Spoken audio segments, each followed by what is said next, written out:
Salut tout le monde, j'espère que vous allez bien. Donc on se retrouve pour une nouvelle vidéo avec un format totalement différent, hein. Comme je vous l'ai dit hier, je ne peux pas filmer avec l'appareil que j'ai d'habitude, donc je filme avec mon téléphone et j'ai essayé en face cam. C'est pas possible, hein. Il y a de l'autofocus, le son qui se décale et tout, donc je fais ça sur table. Je vous présente les mangas de la semaine.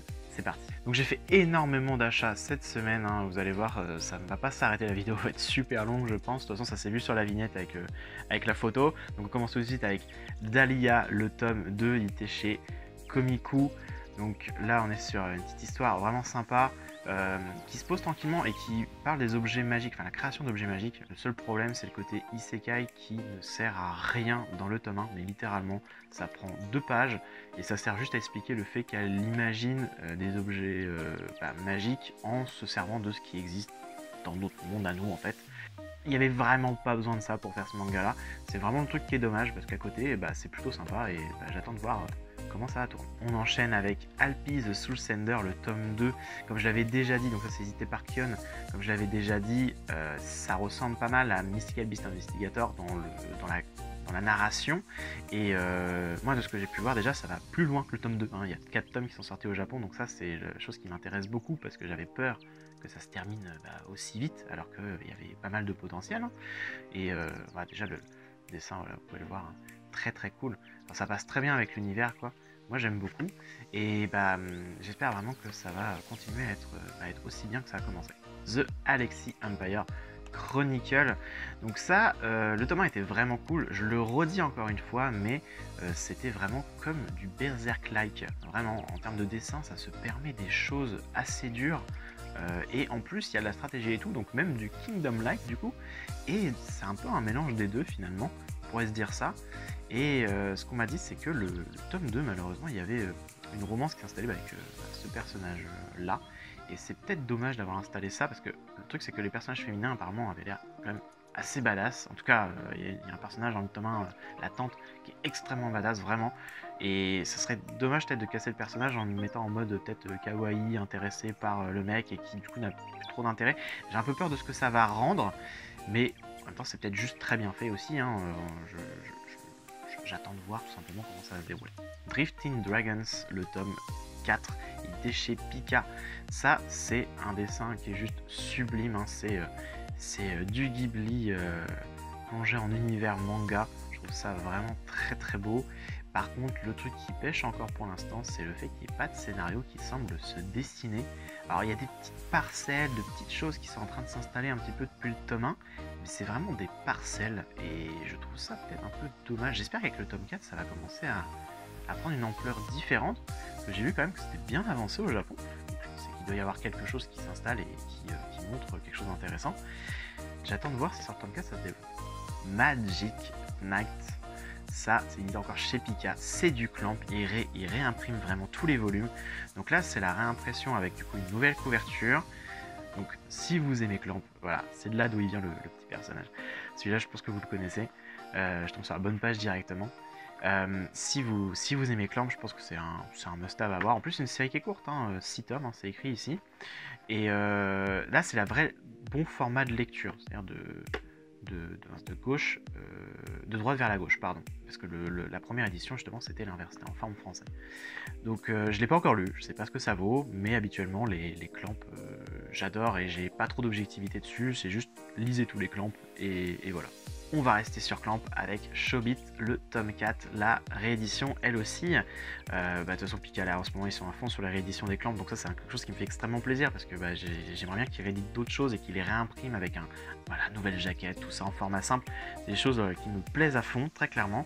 Et Chobit c'est vraiment très sympa en plus, hein. On se rend pas compte comme ça, mais même encore aujourd'hui, il y a des questions qui sont posées dedans et qui sont totalement actuelles et qui pourraient arriver d'ici quelques années. Ça, je trouve ça génial.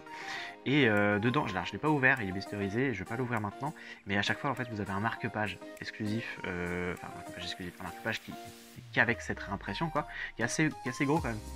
Il est large comme ça, le marque-page. Donc c'est un gros marque-page quand même qui est assez énorme. Et ça fait toujours plaisir d'avoir des petits goodies comme ça supplémentaires avec un manga.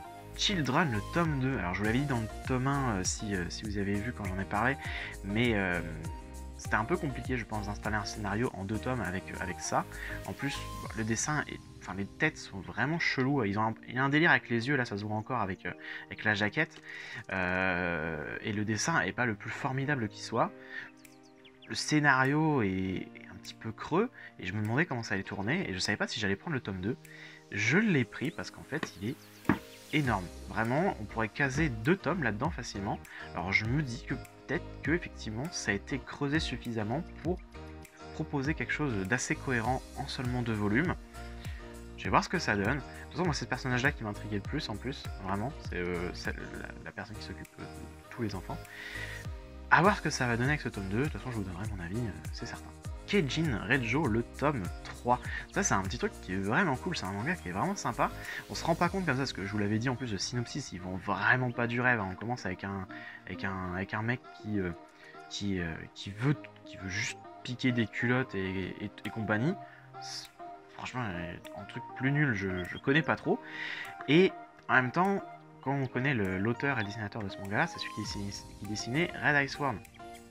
Et Red Ice World, si vous connaissez, et bah du coup il y a quand même pas mal d'ecchi dedans, mais ça n'empêche pas que le manga d'ailleurs est génial. Kai Mega Kill ou Red Ice World au choix, c'est vraiment un très bon manga. Là, je peux que vous conseiller. Et j'ai l'impression en fait qu'il y en a joué en fait de ça, de cette notoriété un peu là, parce que le personnage est totalement débile à souhait sur le début.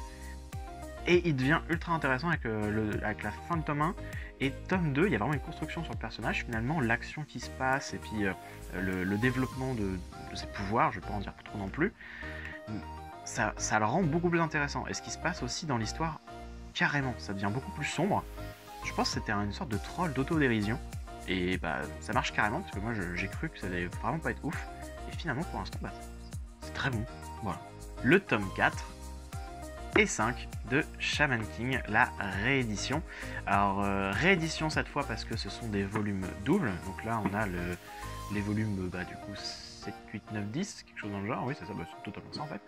Et en plus d'être des tomes doubles, il y a aussi un retravail de toutes les planches, enfin de toutes les planches, de pas mal des planches par l'auteur, et en plus vous avez la vraie fin qui arrive avec le tome 17 qui est déjà sorti lui par contre, pour ceux qui ont déjà lu Shaman King pour avoir la vraie fin.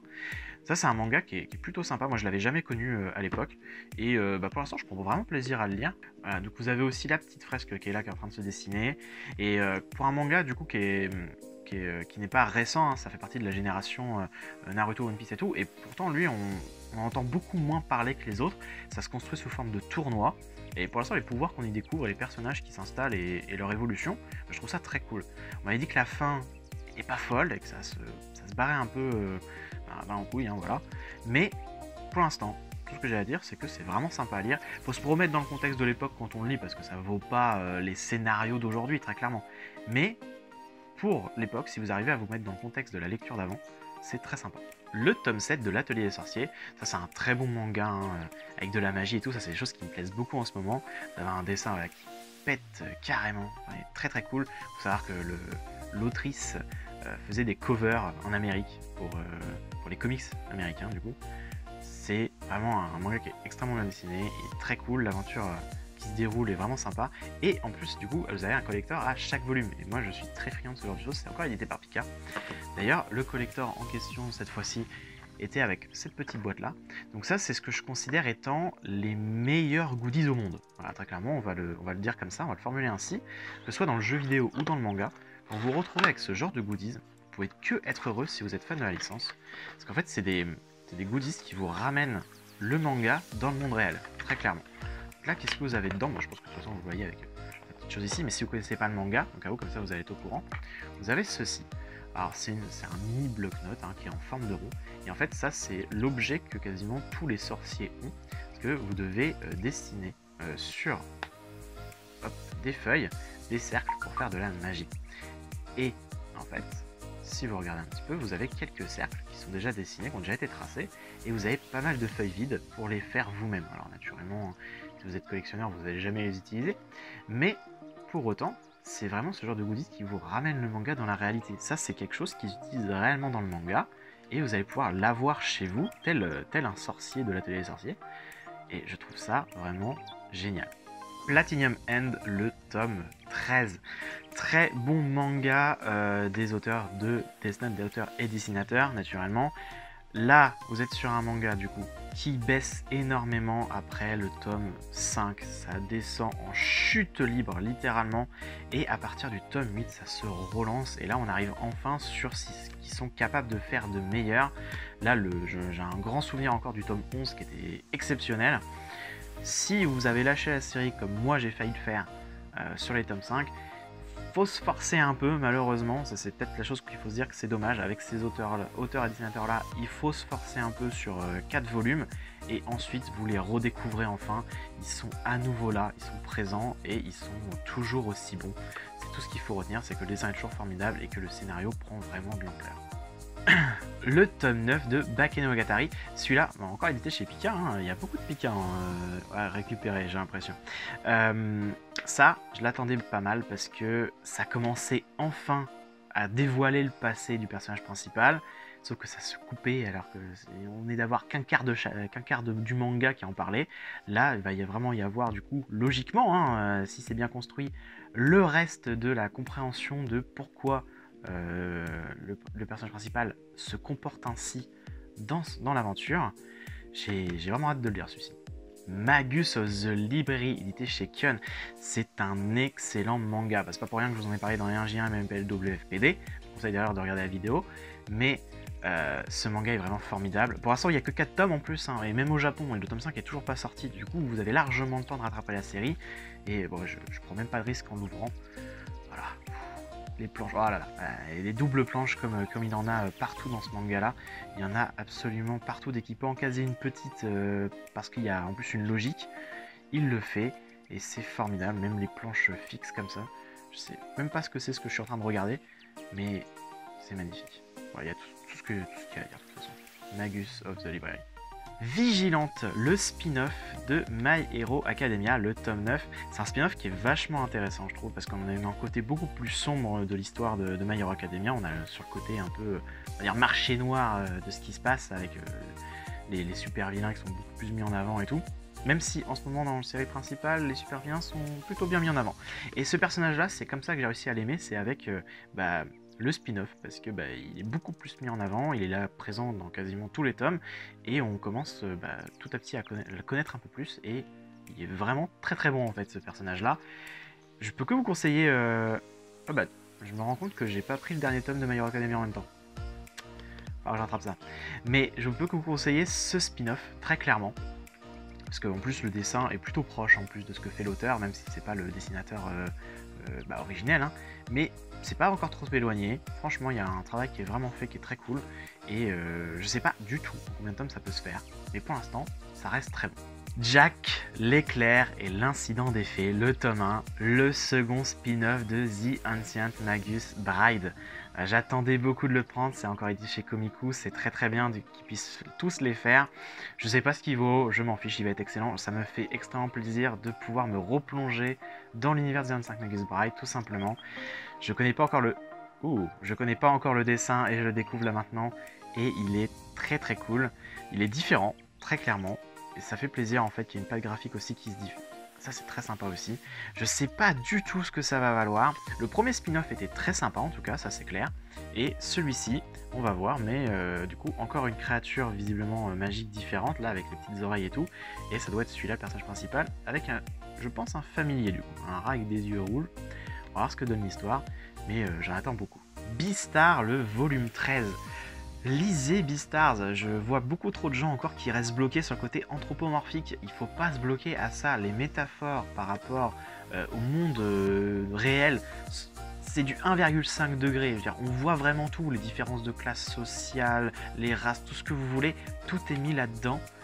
C'est extrêmement bien pensé et il n'y a aucun souci pour la lecture, même si c'est fait avec des créatures, des loups, que vous voulez, on s'en fiche, un cheval, un lézard, c'est pas bloquant, vraiment, on s'y retrouve, et il suffit que vous ayez vu quelques Disney dans votre vie pour vous rendre compte qu'en fait ça va pas du tout vous bloquer.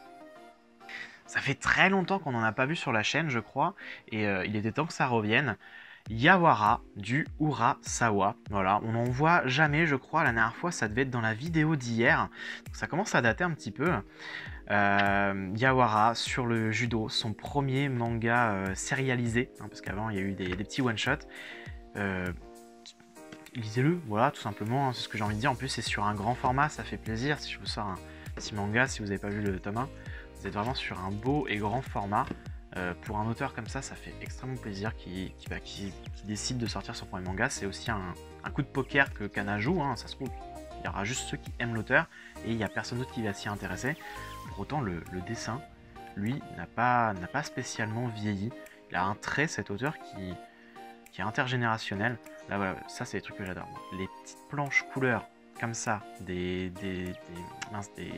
hebdos, quand ça sortait au Japon, avec la petite palette qu'ils sont obligés de garder, c'est vraiment très très cool. C'est vrai, c'est très plaisant et j'adore ça. Donc là, on arrive sur les mangas que j'ai déjà lus. Hein, j'en ai lu quelques-uns quand même avant de faire la vidéo. Alors à la base, j'en ai lu qu'un seul. J'ai tourné ma vidéo. C'était moche, mais très clairement moche, hein, comme je vous l'ai dit au début de la vidéo. J'en ai lu d'autres et j'ai essayé de tourner ce nouveau format pour quand même pouvoir vous tourner la vidéo. Donc tout d'abord, The Quintessential Quintuplets, encore édité chez Pika. Il y en a vraiment décidément beaucoup trop. C'est dingue, vous êtes où là? 1, 2, 3, 4, 5, 6... 6 volumes rien que de ça, je pense que ça fait le tiers de ce que j'ai acheté. Quoique, j'en ai seulement acheté 18. Je suis pas sûr, à vérifier. Mais du coup là, l'aventure continue d'évoluer et ça fait vraiment plaisir parce qu'il y a vraiment un conflit qui se lance entre les 5 et le personnage du coup principal. Il y a un conflit qui se résout aussi du coup dans le manga en même temps. Et il y a une vraie évolution avec une avancée qui se développe vraiment pour tous les personnages cette fois, et même avec, micro spoil, avec le père des filles. Voilà, j'en dirai pas plus, mais il était très sympa à lire. Et j'ai compté, du coup il y en a 24 mangas, donc en fait il y a précisément un quart de Pika dans tout ce que j'ai acheté, ce qui est quand même déjà beaucoup en vrai. Dr Stone, le tome 13. Donc ça j'espérais que ça avance pas mal parce que je pense très clairement qu'on va prochainement arriver sur une conclusion du manga, en tout cas sur ce qu'ils veulent faire depuis le premier tome, ça c'est certain. Donc après je sais pas s'ils comptent aller plus loin ou juste mettre un gros pavé de texte avec les héros vont continuer leur évolution. Je sais pas comment ça va se passer. Mais du coup dans le manga il y a une vraie évolution, encore une fois il y a vraiment une grosse avancée très clairement. On n'a pas encore toutes les infos, tout ne se fait pas, mais il y a des récupérations de matériaux encore une fois, le clan de la science continue d'évoluer et dans le bon sens. Iruma à l'école des démons, le tome 3. Donc ça, toujours pareil, hein, c'est une petite histoire qui est vraiment très marrante. Je le classerai un petit peu dans le genre d'histoire en ce moment qui sort, c'est Spy X Family. Alors rien à voir, le scénario est totalement différent, mais pour autant, on est dans la même fibre comique qui se retrouve ici.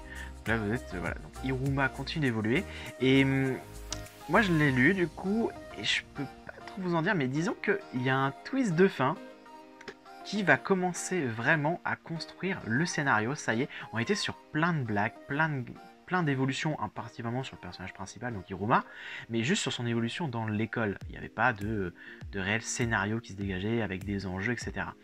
Fin du tome 3, il y a un vrai enjeu qui est en train de se dégager. Ça peut devenir compliqué.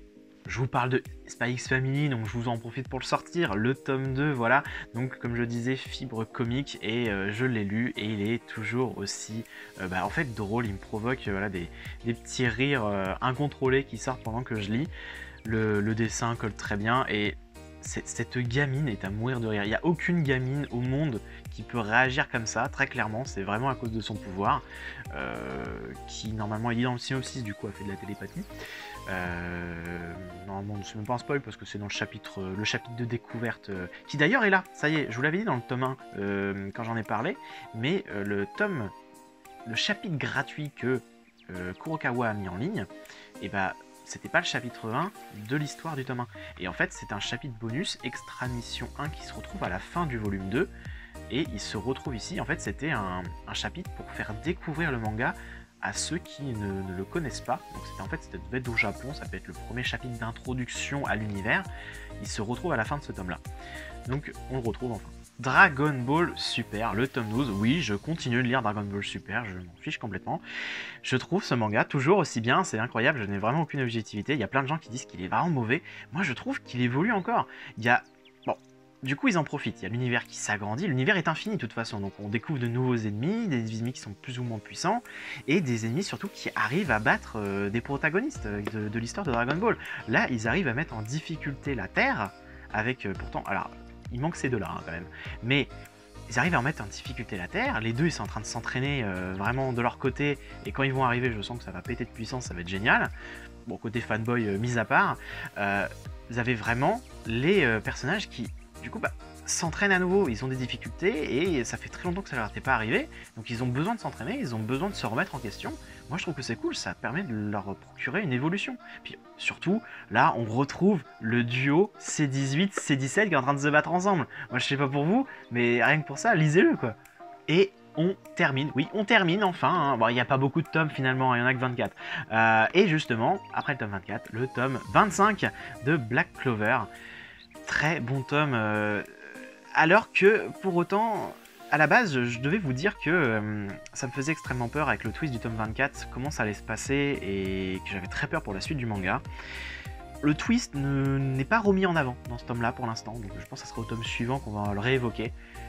Ce tome est rempli d'actions, de débordements et de choses très compliquées pour les héros, hein, très clairement. Et voilà, vous avez ce genre d'action qui se passe. Voilà, vous l'avez hors contexte, donc ça va pas forcément vous parler, et c'est très bien comme ça. Mais disons que Monsieur Asta débloque des pouvoirs très intéressants et qu'on ne s'attendait pas forcément. Et justement, lui, le monsieur là, il y a quelques explications sur son pouvoir et tout. Enfin bref, le manga évolue encore, et très clairement, ce que je pensais être l'arc le plus dangereux, donc l'arc d'avant, et finalement c'est logique, hein, chaque arc devient de plus en plus délicat, mais moi je pensais vraiment qu'ils n'arriveraient pas à faire quelque chose d'aussi complexe pour tous les héros, parce que il y a eu des morts et tout dans les arcs précédents. Là, ce qui est en train de se mettre en place, ça peut potentiellement être vraiment la merde pour le monde entier là. Et voilà, la vidéo se termine ici. J'espère qu'elle vous aura plu malgré le changement de format où je n'ai pas le choix.